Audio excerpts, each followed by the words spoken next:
വിശ്വാസം എന്നത് ഒരാളുടെ ജീവിതാനുഭവങ്ങളുടെയും അവനോ അവൾക്കോ തലമുറകളായിട്ട് പകർന്നു കിട്ടിയ അനുഭവങ്ങളുടെയും അറിവുകളുടെയും അടിസ്ഥാനത്തിൽ അല്ലെങ്കിൽ പാരമ്പര്യത്തിൻ്റെയും അടിസ്ഥാനത്തിൽ അവൻ്റെ ഉള്ളിൽ രൂപപ്പെട്ട് കിടക്കുന്ന ചില ആശയങ്ങളാണ്. അതാണ് വിശ്വാസം.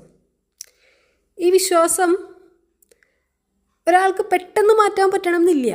ചിലപ്പോൾ മാറാതിരിക്കാം. പക്ഷെ എത്രത്തോളം അത് ഉള്ളിൽ ആഴ്ന്നിറങ്ങിയിട്ടുണ്ടോ, അതിൻ്റെ വേരുകൾ ആഴ്ന്നിറങ്ങിയിട്ടുണ്ടോ, അത്രത്തോളം ബുദ്ധിമുട്ടുണ്ടാവും അത് മാറ്റി ആ വിശ്വാസം മാറ്റിയെടുക്കാൻ. നമ്മുടെ പല കാര്യങ്ങളും നമ്മുടെ ഒരു വിശ്വാസം മാത്രമാണ്.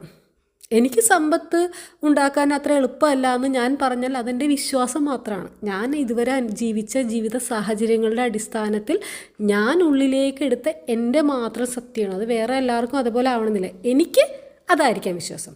അപ്പോൾ ഈ വിശ്വാസം നമ്മൾ ഈ ക്ലാസ്സുകളൊക്കെ ചേരുമ്പോൾ വിശ്വാസം മാറ്റണം എന്ന് പറയുമ്പോൾ ബിലീഫ് ട്രാൻസ്ഫോർമേഷൻ എന്നൊരു സെഷൻ തന്നെയാണ് നമുക്ക്. അത് മാറ്റണം എന്ന് പറയുമ്പോൾ അതൊരു പെട്ടെന്നൊരു ദിവസം കൊണ്ട് മാറ്റണം എന്നൊന്നുമില്ല.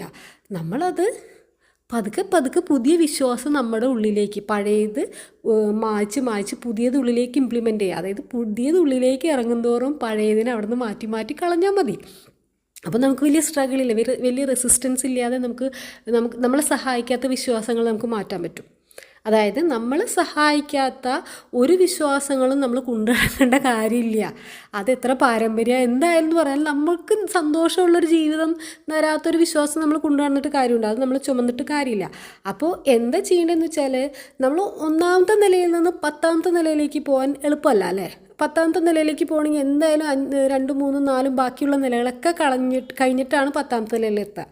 അപ്പോൾ അതുപോലെ നമ്മൾ 1ാമത്തെ നിലയിലാണ് നിൽക്കണമെങ്കിൽ 2ാമത്തെ നിലയിലേക്ക് എത്താൻ ശ്രമിക്കുക. അവിടുന്ന് 3, അങ്ങനെ നമ്മളൊന്ന് സ്റ്റെപ്പ് ബൈ സ്റ്റെപ്പായിട്ട്. അപ്പോൾ വലിയ ബുദ്ധിമുട്ടില്ല. നമ്മൾ ഇതുവരെ വിശ്വസിച്ചത് തെറ്റാണെന്ന് ഒറ്റയടിക്ക് നമ്മളെ ബോധ്യപ്പെടുത്താൻ ശ്രമിക്കുമ്പോഴാണ് ഈ റെസിസ്റ്റൻസ് വരുന്നത്. അപ്പോൾ അതിന് പകരം നിങ്ങൾക്ക് ഇന്നത്തെ നിലയിൽ നിന്നുകൊണ്ട് നിങ്ങൾക്ക് പോസിബിളാണെന്ന് തോന്നുന്ന ഒരു കഥ ഉണ്ടാക്കുക എന്നുള്ളതാണ്. ഇതുവരെ പറഞ്ഞ കഥ കംപ്ലീറ്റ് ആയിട്ട് മാറ്റി, നിങ്ങളുടെ ജീവിതത്തെപ്പറ്റി നിങ്ങൾ ഇതുവരെ എല്ലാവരോടും പറഞ്ഞ കഥ മുഴുവനായിട്ടും മാറ്റി പതുക്കെ മാറ്റി നിങ്ങൾക്ക് വിശ്വസിക്കാൻ പറ്റുന്ന ഒരു കഥയിലേക്ക് പതുക്കെ നിങ്ങൾ ട്രാൻസ്ഫോം ചെയ്യുക.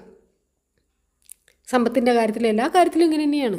സമ്പത്തിൻ്റെ കാര്യത്തിൽ ഇപ്പോൾ നിങ്ങളുടെ വരുമാനം മാസം ഒരു 1,00,000 രൂപയൊക്കെ ആണെങ്കിൽ അത് പെട്ടെന്നൊരു 50 കോടിയിലേക്ക് 50 ലക്ഷത്തിലേക്കൊന്നും നിങ്ങൾ ട്രാൻസ്ഫോം ചെയ്യണം എന്നല്ല പറയണേ. അത് പതുക്കെ അത് നെക്സ്റ്റ് ലെവൽ എന്താണോ നിങ്ങൾക്ക് സാധ്യമെന്ന് നിങ്ങൾക്ക് തോന്നുന്നു, വിശ്വസിക്കാൻ പറ്റും നെക്സ്റ്റ് ലെവലാണോ അങ്ങനെ മാറ്റുക. അപ്പോൾ അതിനാണ് ബിലീഫ് ട്രാൻസ്ഫോർമേഷൻ എന്ന് പറയുന്നത്. അപ്പം നമ്മുടെ ലൈഫും പതുക്കെ നമ്മുടെ മുന്നിൽ മാജിക് പോലെ മാറുന്നത് നമുക്ക് കാണാൻ പറ്റും. Keep going.